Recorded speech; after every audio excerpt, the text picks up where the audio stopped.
Thank you for coming to see Is Society in the Room With Us Now?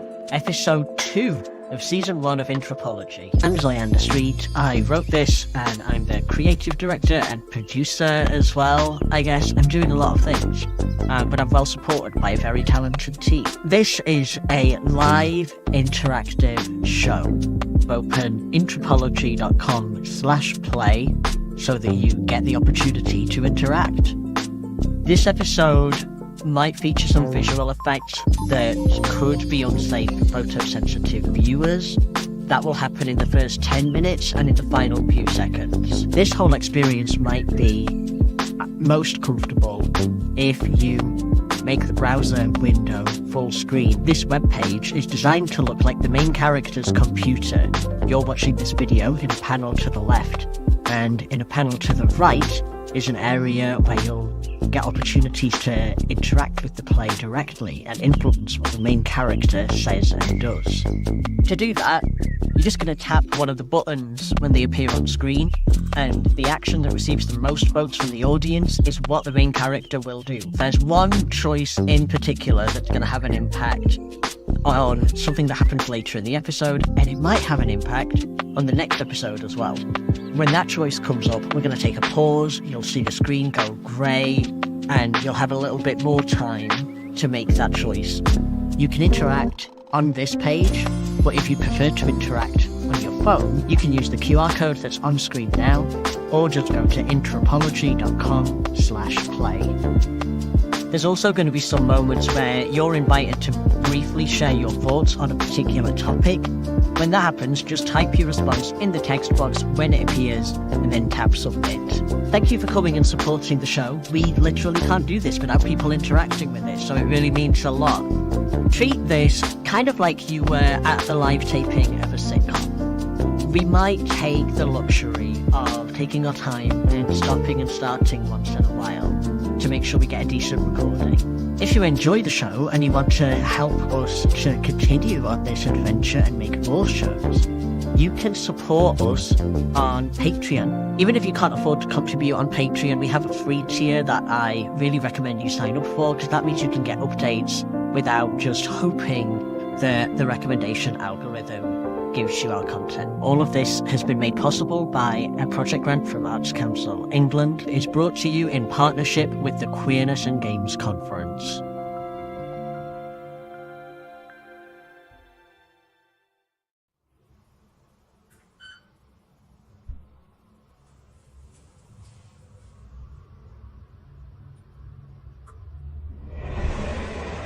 Uncompressing Linux. Done. Booting the kernel. Booting Linux on physical CPU 0x0. Location found 53°2240 and 1°2220W. Local shared reality is stable. Social factor found, collective agent, audience. Audience interaction panel position, absolute, right, 0. Caste class equals alien anthropologists. Hetty. Positionality, black queer woman. Location, Earth. Hair, curly, asymmetrical. Apparel _colors, neon orange, yellow, pink. Aesthetic, cyber girl boss. T. Positionality, white non-binary person. Location, Earth. Hair, black and lavender wig. Apparel _colors, black. Aesthetic, chaotic goth. Iris. Positionality, white non-binary person. Location, Transdimensional Research Institute. Aesthetic, cabaret maximalist. Hetty's coding environment will display on the left as a series of lines of text. When executed, code will summon beautiful music and bright, abstract visualizations. Description complete. Heterotemporality detected. Synchronizing with local chrononormative.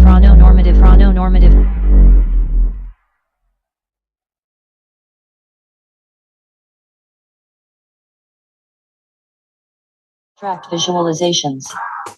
Description complete. Heterotemporality detected. Synchronizing with local chrononormative. And it's just getting worse and worse every day. Surely, this will work. Visualization. Like, they haven't even heard themselves. They don't even realize how disturbing it is. Temporality detected. Synchronizing with local chrononormative. And it's just getting worse and worse every day. Oops, is the planet burning? Well, I can't let that deter me from getting a good return on my investment. Like, they haven't even heard themselves. They don't even realize how disturbing it is.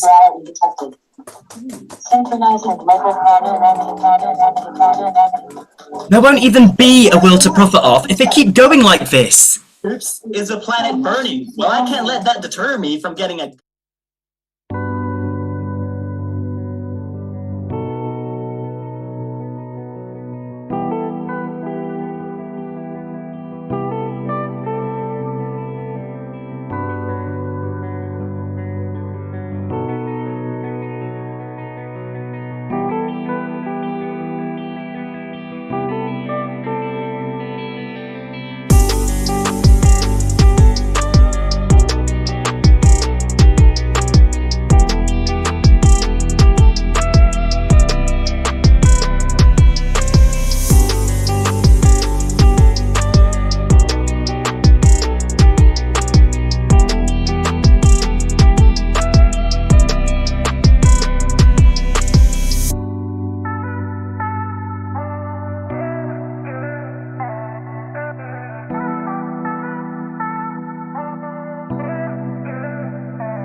And it's just getting worse and worse every day.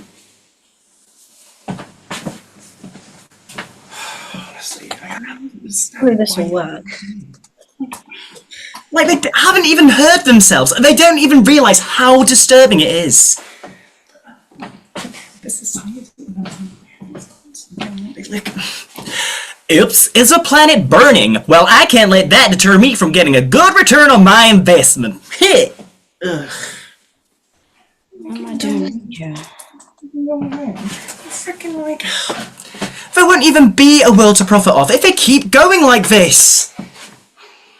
All the samples were where I thought they'd be. Fine to me. The herd mentality of it. Like it or not, AI is the future. Something else. Because Jesus, like, fuck off. You don't get to tell me what our future is.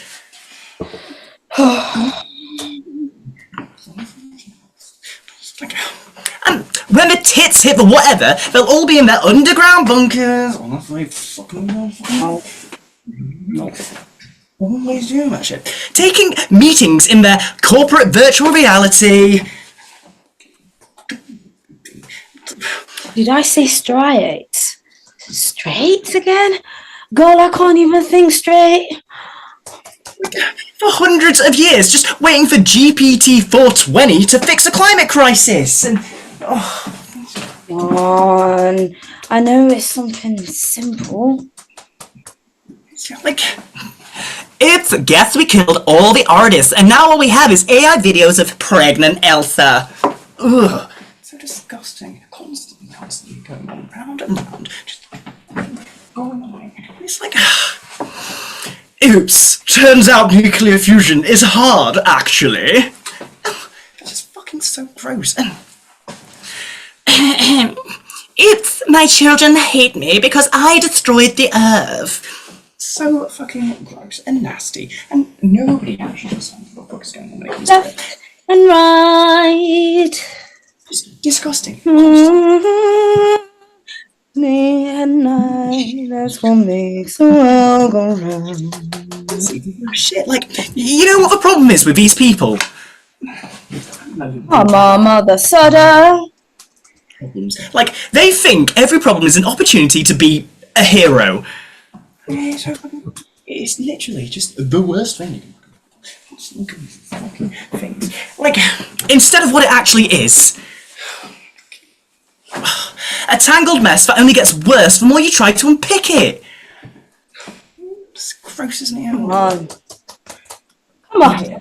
The bastard, come on. Constantly going on. And when you learn, Heather, never go without your comma. Doing this shit constantly, always. Execute. Gross. It's honestly, I don't understand it. Everything's going around, and then there's like nothing to fucking do that stuff. Yes. It works. It works. I don't get it. My baby. My love. My God. What happened? I made a thing. You still screen sharing? Yeah. Take a look. Alright. Oh! Cool! You've got some, neon swirling shapes. What does it do? What do you mean? You can see it, can't you? It's doing the thing it does. All the shapes and that. Yeah. The shapes and that. It's lovely. You don't get it. No, I get it. It looks great. Maybe it's only fun if you know how it happened. It's so impressive that you're learning to code, and this is where all the good jobs are, isn't it? Right. Yeah. So, people pay a lot of money for this. No. That's the amazing thing.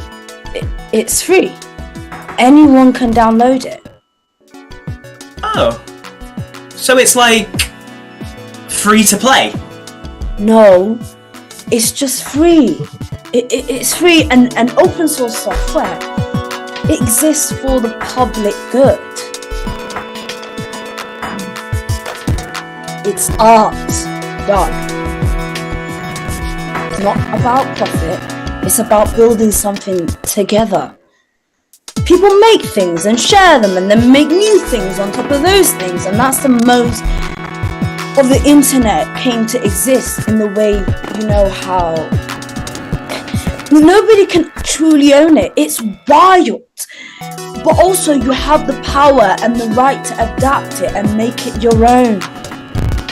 This is how the world is going to change. Information wants to be free. Sure, okay, look, actually, there was something I wanted to tell you. Hackers are the revolutionaries of the 21st century. Right, but seriously though. Sorry. What did you want to tell me? Okay, I've practiced this.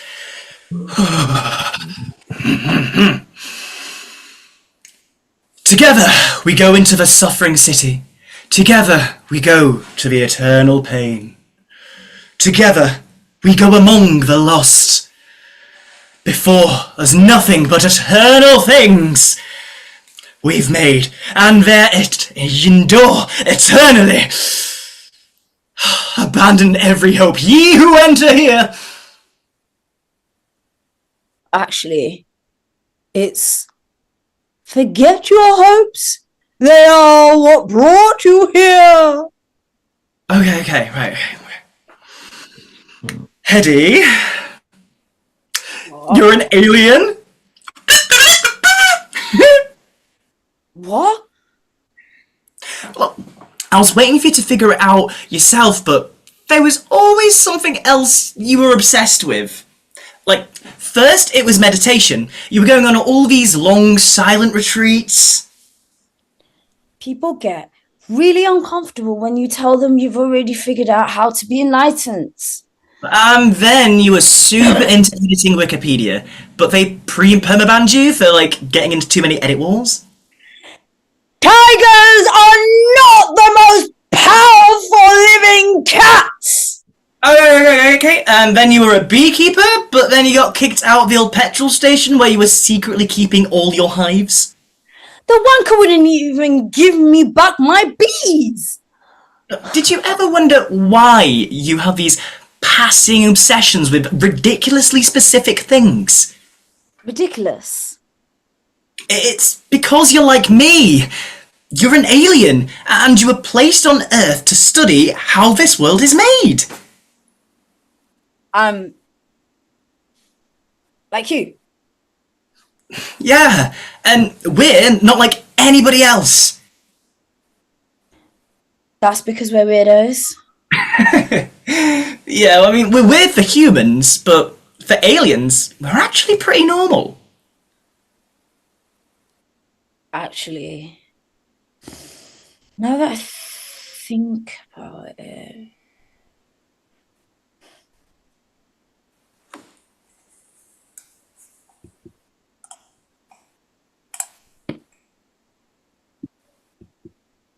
It's a lot of thinking. I know, it's so hard to honestly understand and fathom what it's like to be an alien. But honestly, it gets a lot easier. There is so many things. I mean, I know you're different, and I'm different, and that's great, but that means we will always have each other in this fucked up world. Honestly, like, society may never understand us, but it's alright, because we'll always have each other, and it's super sweet. I mean, I know we've not known each other that long. can I just say something here? Yeah? I don't know. I don't know what's happening to me. I don't know what's going on. I know, it's so confusing, and it will take a lot for you to get your head around it, but you're a genius. I mean, in the tech world, you've been literally an absolute marvel. It's honestly insane. I just think it's just.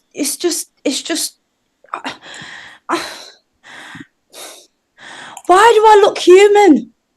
I know, babes. Breathe. I think it's something to do with, like, how we have to fit in with society.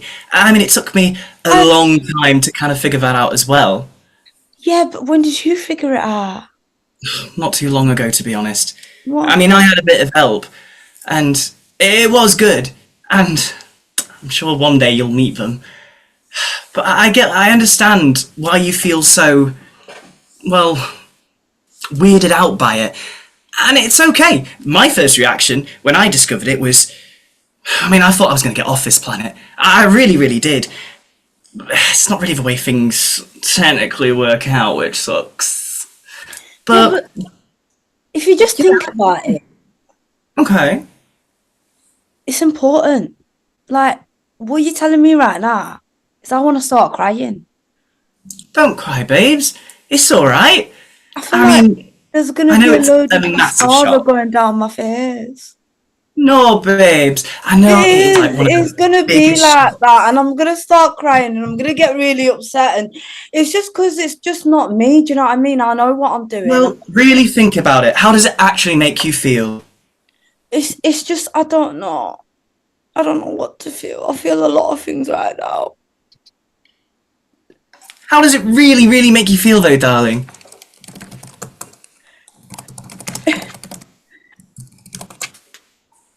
I hang on. You're just not understanding me. It's just like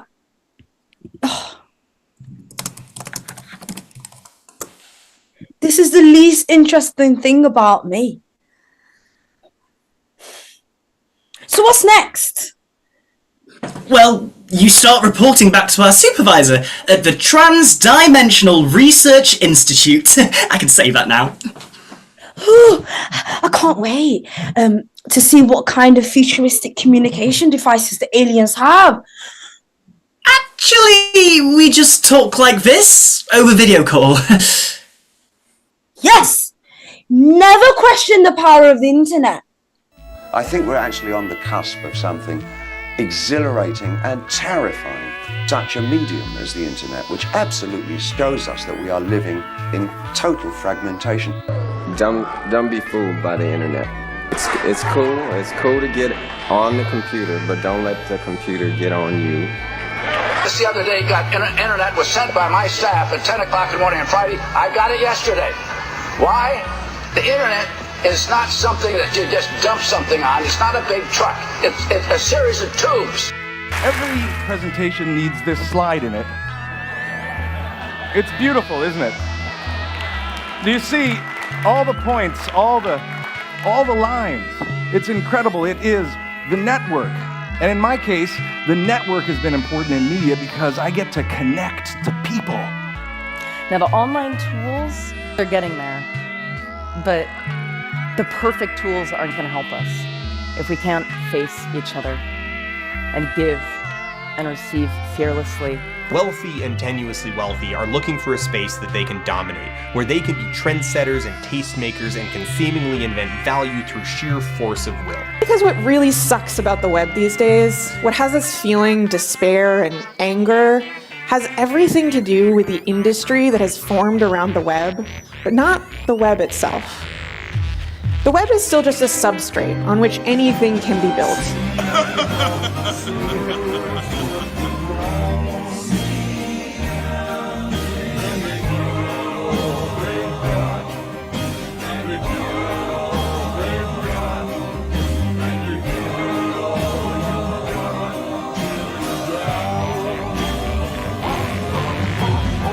Ownership and control of the vector of information, its storage, its logistics, its brands, its copyrights. You don't need to own the means of production anymore to be a ruling class. And what if this isn't actually even capitalism anymore? It's something worse that superseded it. History moved on. All that is solid melts into air, all that is sacred is profane. Like a stupid virus, it killed off its host. This new mutant capital that killed capitalism lives in the proverbial cloud. It's an alien life form. What do you think, I mean, when you think then about the Is there future life on Mars? Yes, it's just landed here.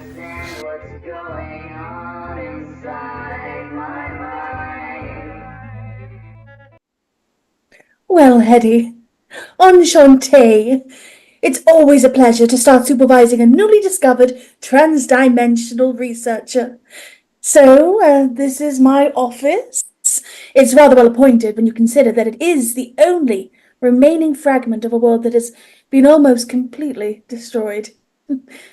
And this is my communications desk, which features a selection of devices that connect to various fieldwork sites in different worlds.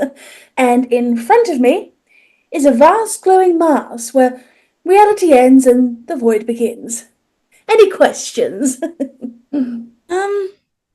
Yeah, one or two. Oh, well, please don't stand on ceremony. Consider me an open book. The void. What's up with that?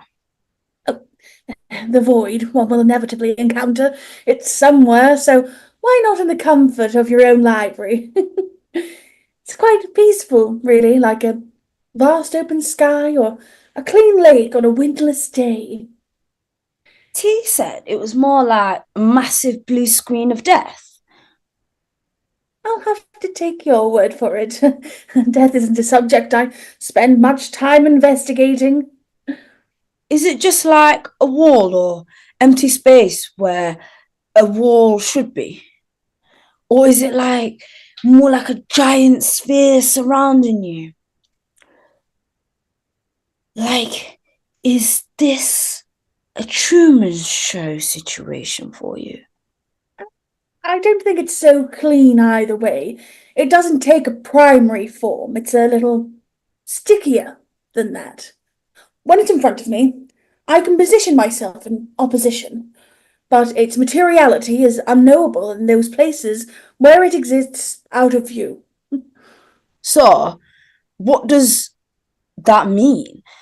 Does it replace the sky? Can you dig under it? What if it's like an iceberg? The stuff you see at the surface might only be a tiny part of it. You're being rather persistent. Do you want to know the answers? You have this the wrong way round. You're supposed to report to me about the situation in your world. Critical inquiry is my prerogative.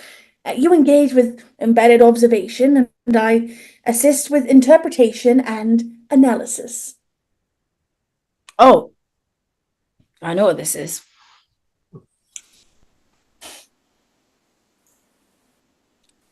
You're hiding something. You don't want to look any closer at this because you don't like how it makes you feel. What could I possibly have to hide? Well, then what's the problem? I don't have a problem.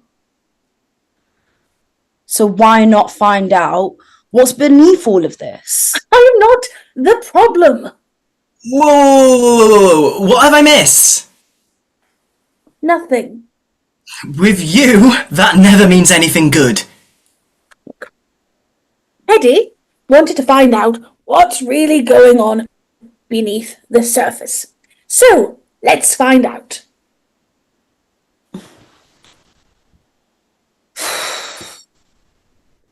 Are you literally digging up the floor? Hold on, is that a good idea? Don't ask me. It was Hetty who suggested it. I did. The surface level is apparently normal.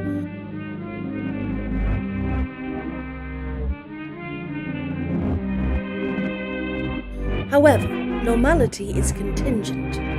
Only aberration is universal.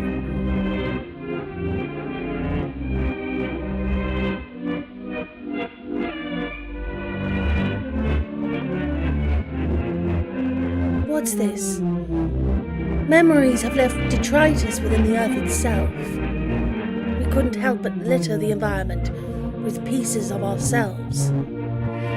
Now, I must dig it all up, places where we became who we are, now memorials to who we were.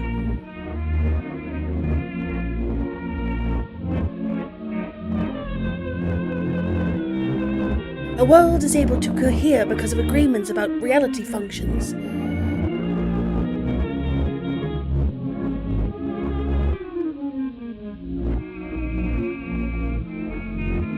If I dig down to find a solid foundation to the world, first I find affordances ways the world has opened up to action.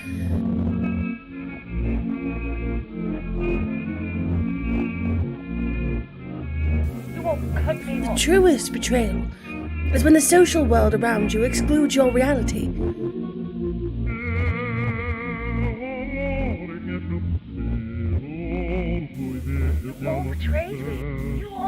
Material becomes animated by programmable logics.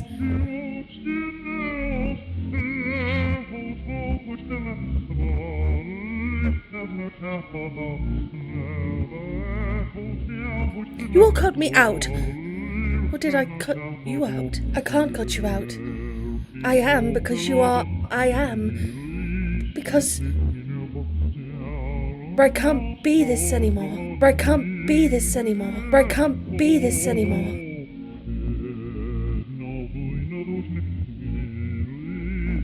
You will never cut us out. We are written into the flesh of the world. Our debt to those who are already dead and those not yet born cannot be disentangled from who we are.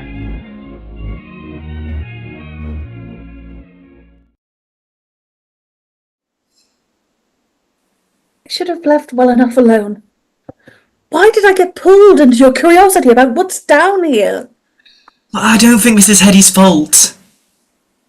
I was just asking questions. I'm tired of answering questions from people who don't know what it's like to live in an unstable world. But how are you going to solve anything if you don't drill down and figure out how things really work? They won't work if I meddle too much.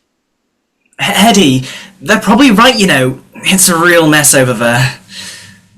Oh, no offense, Iris. But if you have so much power over your world, it's like you live in a real-world video game that you programmed yourself.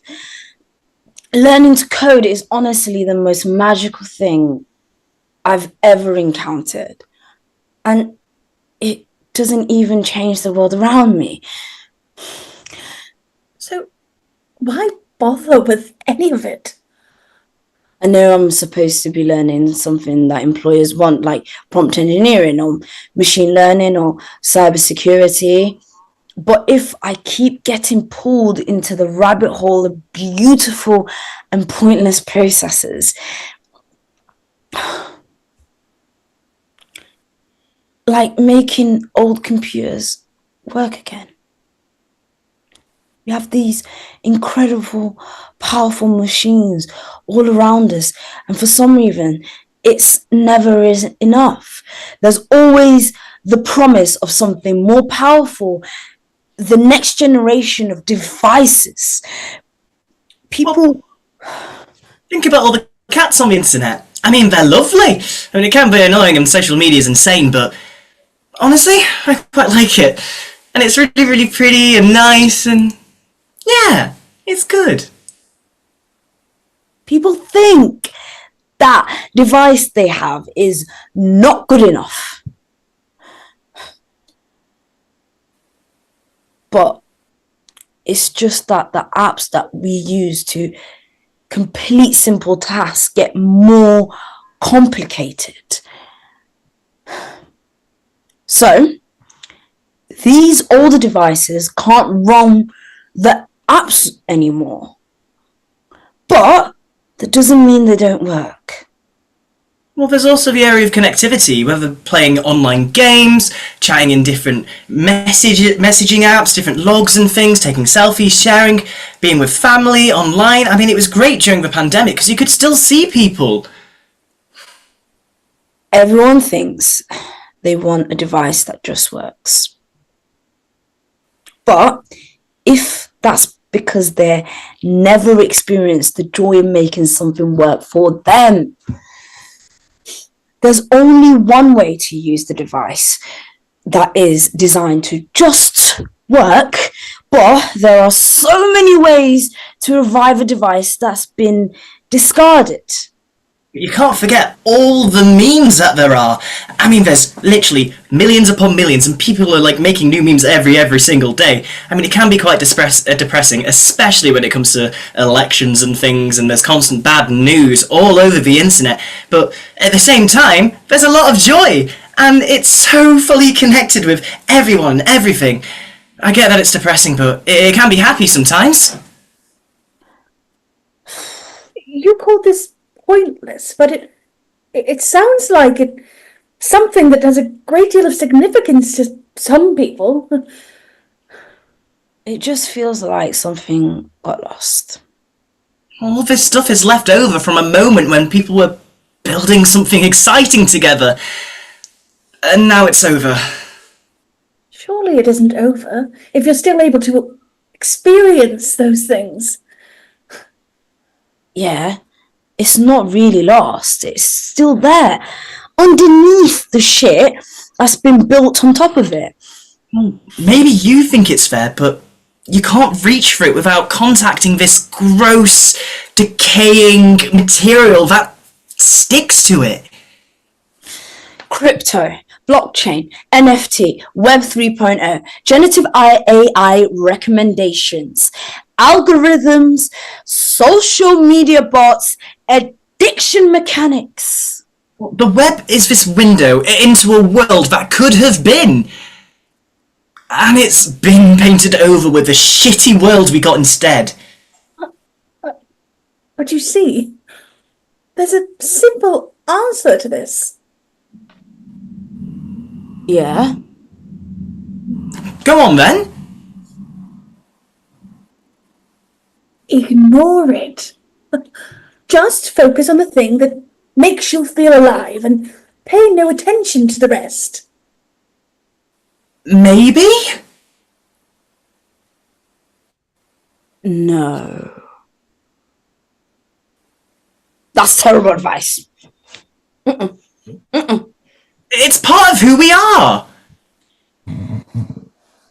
It changed the way we see ourselves and each other. But walking away from it feels like cutting off a part of yourself. I understand.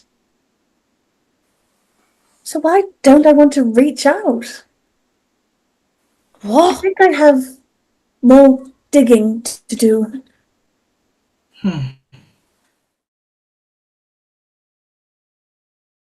Still works, just like it always did. And execute.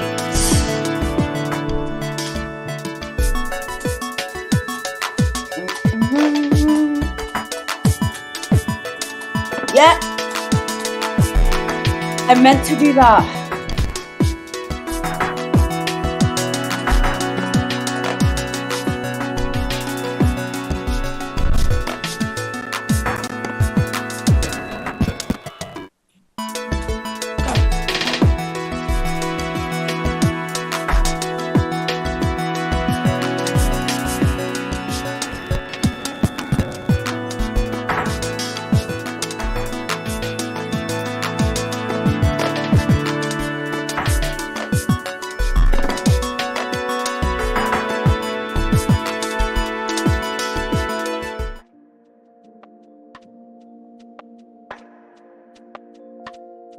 Wow, we made it! I mean, I assume we made it. This is pre-recorded, and I don't think you're gonna see it unless we made it to the end without anything setting on fire. At the very least, we successfully initiated our Everything is on Fire protocol, and managed to make it to the end, crawling on all fours. We're gonna stick around for a little while to do some Q&A. There's a box over there to the right where you've been interacting all evening to drop in any questions that you have. This episode of Intrapology stars Xander Graves as T and Caitlin Magnol-Kearns as Iris, and Faduro Hassan as Hedy.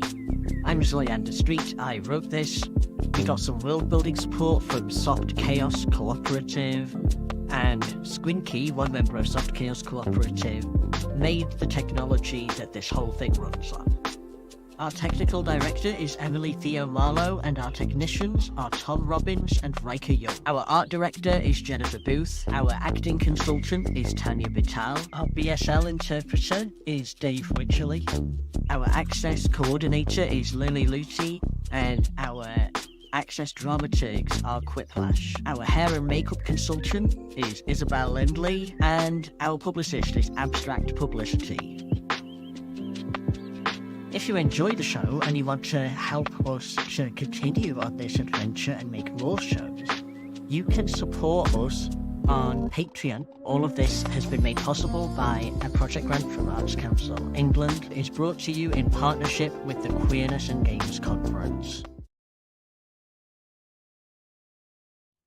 Oh, Lily's so sweet.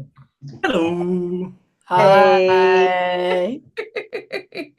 Huge well done, everybody. I wanted to have space here for Q&A. I don't think the audience is currently able to write in questions on the app on the webpage.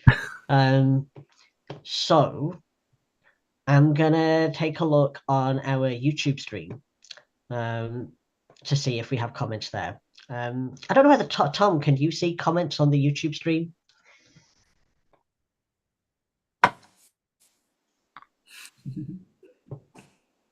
But huge well done, everyone. I was just sat here amazed at the way the actors made everything look so smooth there. While at the back end we're scrambling. I actually had our server back end open at one point to try and feed extra lines in. It did not work, and I decided to stop fiddling in case I broke something. But yeah. Well, you were so into live coding, though. I mean, we just wanted to bring that to the full experience.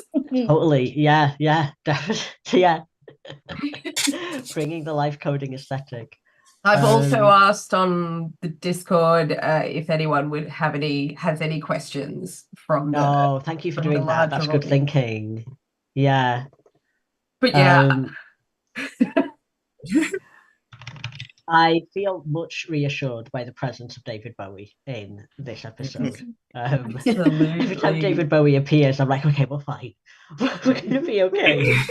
Hey, Mum and Joe, if you've got any questions, text me. Yeah, friends, if you got any questions, yeah, just DM your girl. Oh, I love it. Yeah. Oh, and Dave, you're still interpreting. Good on you. Oh.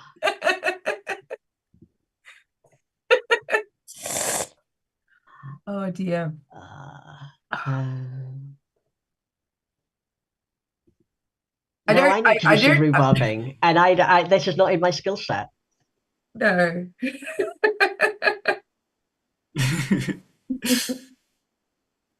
How does everyone find working with technology? The technology that runs Intrapology on a day so like much today. Fun. What unique challenges do you feel that this format presents? A lot of unique challenges. I think it's the easiest way to describe that. But like performing within this format, it is good. I like that we have our prompts and stuff, and I enjoy the audience interaction, and I don't know what's coming next, but that's always really, really fun. But obviously when it comes to technology, we're relying on the technology, and it's not always perfect, but it's really fun and it's different. I think like even with like stuff that aren't physically like in-house, tech is always going to be a huge factor on how smooth things are going to run. And the more plays I do, the more praise I give to every single technician that works on the project, because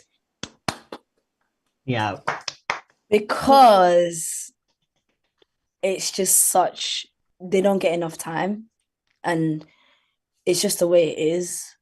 We as directors, writers, actors, we always get plenty of time just about, and a lot of times they just get less than a week sometimes. Sometimes they only get 2 days.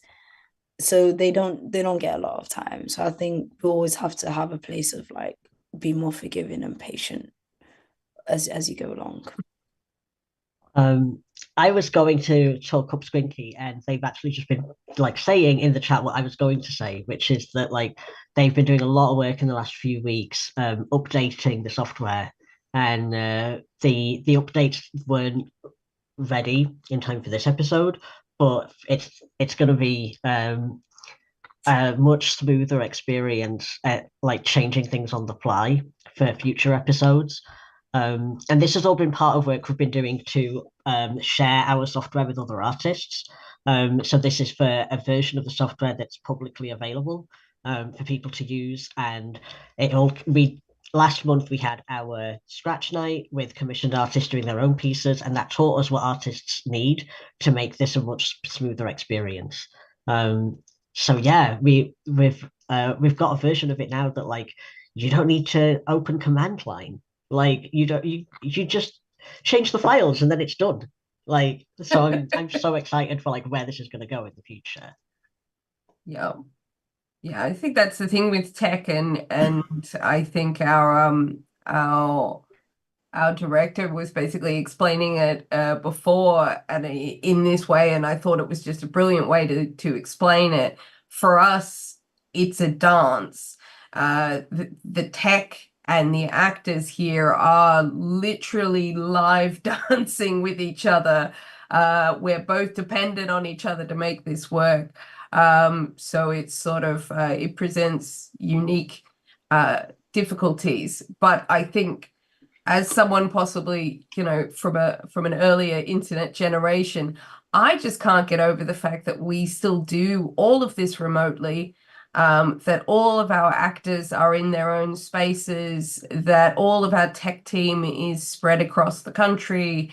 I think that's to be commended, because sometimes theater doesn't work when everyone's in the same room. So like that's a great support. Yeah.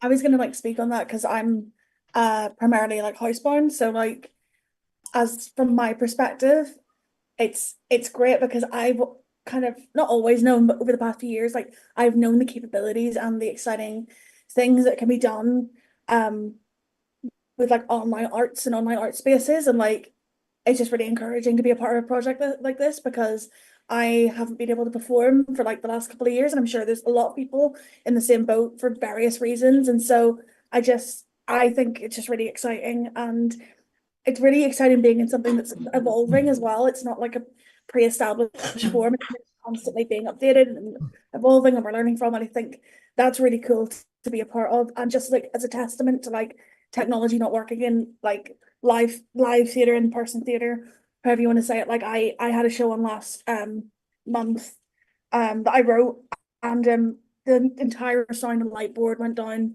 on our press night.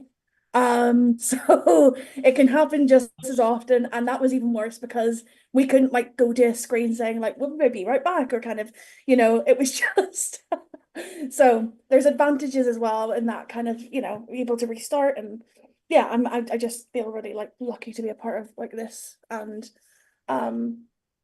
yeah, and accessible arts for everyone. Yeah. For sure. I Do we find it have quite any- That means interesting. a lot. I find it quite interesting coming from almost the other side of it. So I'm currently on a UK and Ireland tour of a musical, um, and have only really known live theatre before this. So coming into this and doing it completely online, there's some bits where it's a little odd because people probably don't recognize me.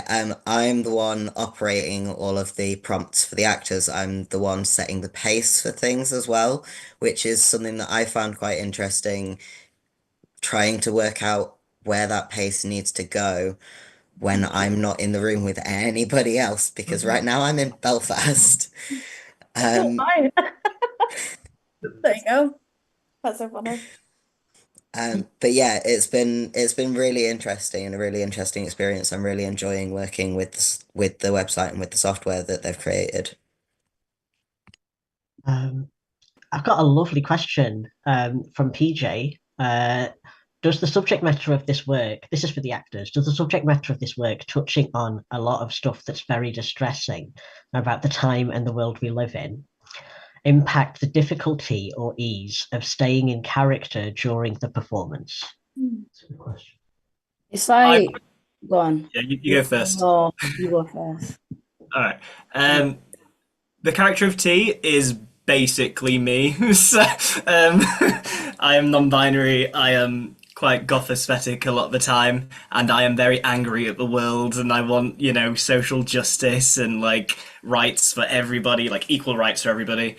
And yeah, so when it comes to the terminologies and the lines that I'm given with T and the different roots, I'm just there agreeing, and I'm like, I feel it so deep down because I'm like, yes! Oh my god, yes! We're making this! And it's accessible! And it's, queer and neurodivergent and like, yeah! I think, yeah, that's the best way. I love it. So, yeah. I think, yeah, there is like a connection. And one of the things is like AI and like where artificial intelligence is going. And that's a lot of things that's on the table that I like to think about. So yeah, I do think there's a crossover between myself and Hedy. I think the crossover is the fact that she wants to be intuitive and she wants to learn. And I'm always that type of person. Like every single time I'm in rehearsals, I'm like, right, I'm gone. No, no, no. What am I doing? Like, what's going on? I think I might have written in a good no from Hedy because I've got really good no's from you in real life. And I'm like, that's the quality I really like in a person. So like, I wanted that to be in there. Oh, I had to say no to somebody recently, and I literally just called them. No, no, no, no, no, no, it's not happening. And I was like, it's harsh, but it has to be done, beloved. It has to be done. I feel like my character is probably the most different to me. Because I kind of joined the project there was a casting call but it's been really nice to find I don't know, specific little things and still discovering different things about Iris. And I know I think what we're talking about is really important, but I think it's done in a way that's so creative and so it doesn't feel as heavy because it's of the lightness of touch that it's handled with and using metaphor and using all those storytelling devices. So I think it can be, especially like in episode 1, like the bad news videos and stuff are really grim and really depressing, and you go, but also it makes you proud to be a part of a work that's kind of talking about stuff that is so urgent and unfortunately is becoming even more urgent. And it shouldn't be, but that's unfortunately the world we're living in. But yeah, no, it's just a joy to be a part of and a joy to play Iris. They're a great character. They are. And you do it so well. Also, someone noted the strange but enjoyable aesthetic, which is extremely gratifying for me to hear. Yeah, that's pretty key for me. I think we have a lot of luck with the narrative aligning so closely to any technical difficulties we ever have.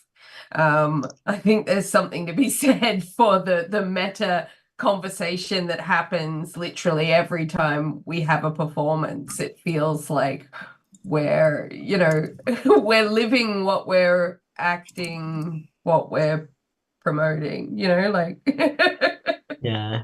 It's a lot